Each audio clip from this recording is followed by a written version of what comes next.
Karibu tena kwenye B News ya Ndugu Online TV. Mimi ni Hasaboy Mendi Hasa Tanzania. Nipo hapa kukusanua ama nipo hapa kuelimisha kuhusiana na miji mitatu inayopatikana chini ya bahari. Ijue miji mitatu inayopatikana chini ya bahari. Mji wa kwanza unajulikana kwa jina la Lions Taekwondo River ulioko nchini China. Mji huo ulifurikishwa kwenye maji mnamo mwaka 1959 ili kujenga ziwa na kituo cha umeme utakaotumia nguvu ya maji. Mji wa Lion City ama Lance Mountain. Mji huo ulikuwa ni kituo cha uchumi mashariki mwa nchi ya China. Mji huo upo mpaka sasa, ni fursa kwa wale ambao wanapenda kutalii. Mji mwingine ni Assos ama Alexandria ulioko nchini Misri.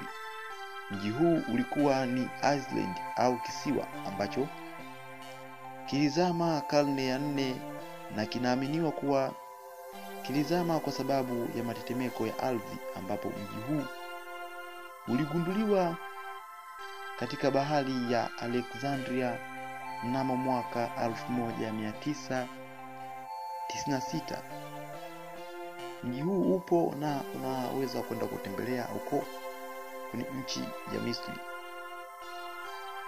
Mji wa tatu, mji mwingine unaitwa Luaka huko nchini India, chini ya bahari futi 70 ambazo ni sawa na mita 21, karibu na kisiwa kinachokaliwa na watu wa Beti Dwaka.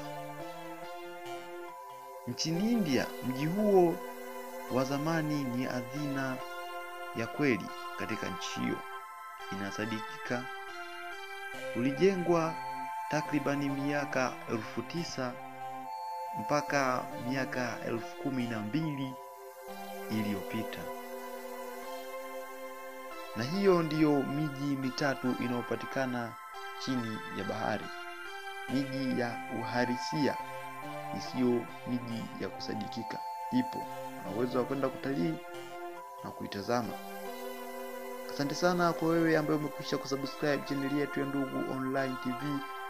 Kwa wewe ambaye bado hujasubscribe, fanya kusubscribe kisha gusa alama ya kengele.